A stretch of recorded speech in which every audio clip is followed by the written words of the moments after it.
The show's still available on the Republic Archives. Both calls that I'm going to go over are near the second hour of his show. But basically, I'm not here to stifle Alan Watts' free speech, but I am here to defend the speech of us all, speech that he is afraid for others to hear. So I just want to get on the record what I told him last Wednesday, and I tried to tell him the following Friday, and what his response was. So let's play this clip here where I actually try to confront him with some actual evidence. Bye now. I've got Jeff from Texas. Are you there, Jeff?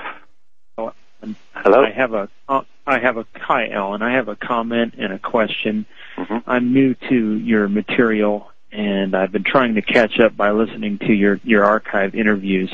Yeah. And I really appreciate your efforts to expose the history of the New World Order over the last 1,000 years. But it seems that when it comes to the subject of classical or ancient history, your claims get really outrageous. And I was shocked to hear on your George Norrie Coast to Coast interview that you claim that Jesus never existed and that the 12 tribes... Well, you see, I'm not going into a biblical discussion or debate with people's beliefs here. Okay? No, I'm talking Number one, you know yourself that there's been many people before sun gods who die for the world. The sun does it every day. You know the mother is always a virgin. You know all this stuff. I don't have to explain this to you. No, I'm talking about the primary historical record. I'm not going to go into what a belief is about. It's a belief system. No, That's why it's called a belief system. It's not fact. It's a belief system, this is called which is based on faith, right? Can it's you faith hear me, beliefs based. Am I cut off here? No, not yet. Okay. But I'm not going to go into a debate about your belief system. Yeah. Can I talk? Can I say something? Oh, go ahead, yeah. Yeah, I'm talking about the actual annals of Rome. I'm talking about the writings of Tacitus. I'm talking about people like Lucian of Samosata. I'm talking about Eusebius, and but we also know that a lot of that stuff was redoctored many centuries later. No, the annals of Tacitus... And that's another thing, you see. They doctored them all, too, in the Vatican. We know that. No, the annals of Tacitus were not doctored by the Vatican. But the thing is, what you're trying to get at is to justify what you believe in. And that's where religion belongs, is what you want to believe. And there's enough evidence, pro and con, to keep the battle going on forever. That's why it boils down to faith for the individual believer. You have specific proof that the... Okay, we'll go on to the next one. Okay, so at that point I was unceremoniously cut off. It's obvious that when he is requested to produce any actual evidence supporting his ridiculous claim, that he cuts somebody off. I mean, I'm not asking this guy for a whole book. I'm just asking him for any piece of actual primary historical evidence, being it writing, artifact, what have you, that anything he says is true, and obviously he can't stand it. And by the way, that comment about the ark being the ark that the Ark of the Covenant being the ark that the sun makes across the sky. I mean, who does this guy think we are? A bunch of grade schoolers? Anybody can get a Strong's Concordance and find out that the word for ark in the ancient Hebrew is pronounced tabah, and it doesn't rhyme with anything to do with the word ark, A-R-C. So these kinds of completely unsupported, ridiculous accusations, I believe this guy gets from other books by occultists and from things he learned when he was in secret societies. And you can even listen to the second half of his show from last Friday, where he admits he was involved, had correspondence, what have you, with people that were involved with secret societies. He said it on previous shows that he was involved with secret societies and asked to go join the higher levels. Any place you want to go to, whether it's YouTube or whatever, you can find these types of clips. And so this guy clearly has no education in this particular field of study and has no business making these claims.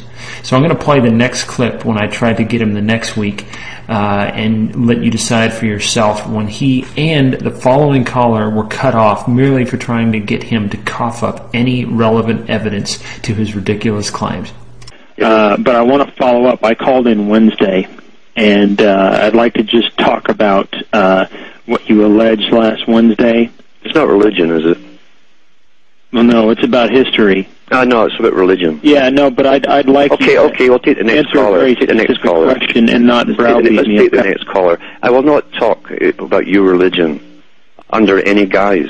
So Alan unceremoniously cuts me off. He can't bear to have any facts laid out.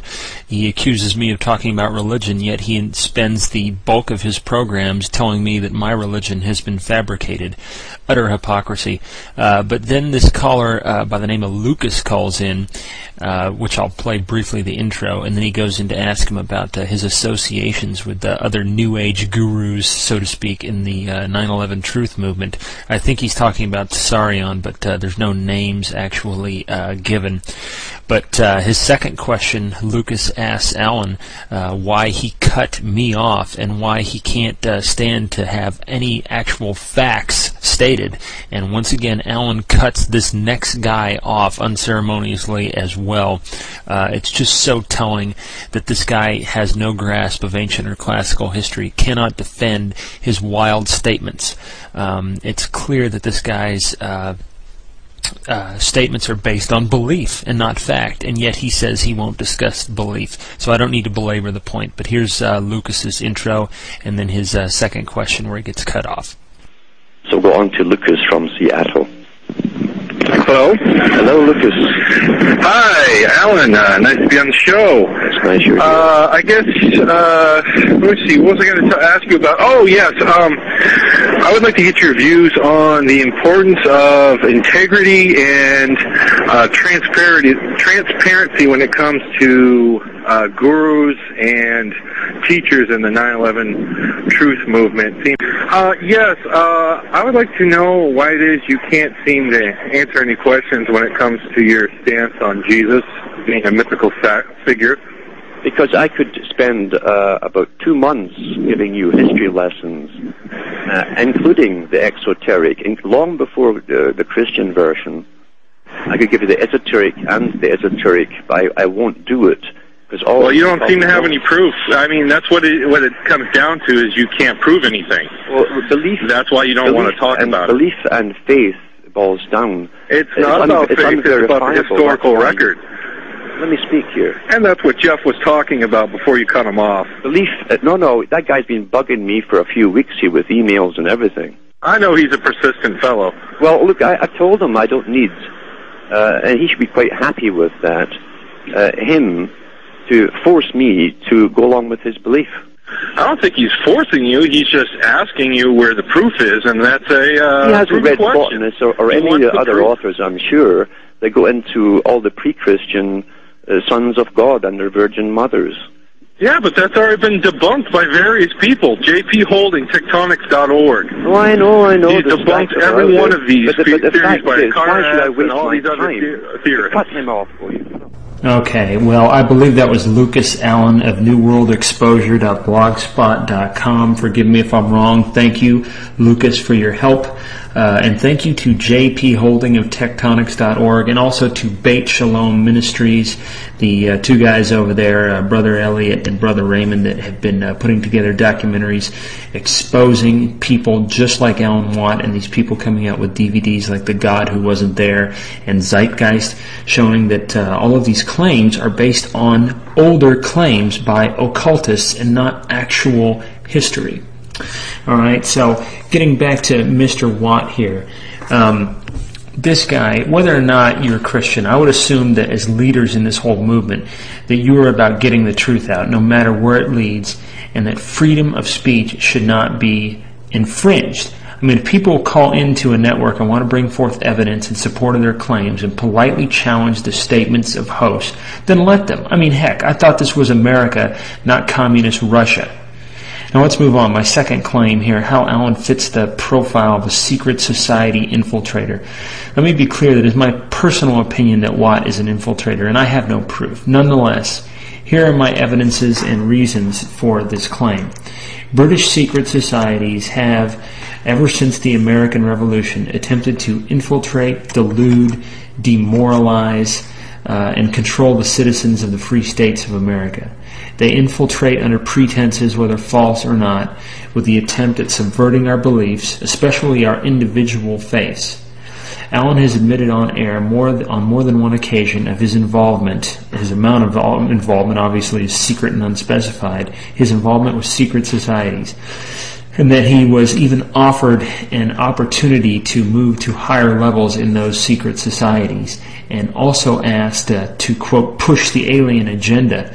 The most recent admission was on last Friday's call to a caller, to this Lucas individual, Lucas Allen. You can see from his own bio at cuttingthroughthematrix.com that Allen, he publishes written works on religious subjects under pseudonyms, titles that he does not share on the website. So what were those book titles, Alan?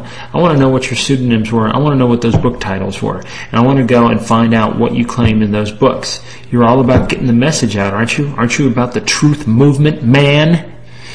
2, he is primarily a musician and not a professor of history or mythology or politics. He provides no resume, no transcript, nothing. Now, I am not an expert in history. I am not a professor. I'm not a doctor. I do have a degree in international studies from a very respected institution, the Virginia Military Institute, and I did have to study ancient history and know the methods for studying ancient history because I had to be trained as a Marine officer in the study of ancient warfare, like the battles of Cannae, the Punic Wars, the Roman phalanx, the Swiss pike, etc., etc. So I have a broad idea and understanding of what is and is not accepted as the secular body of history.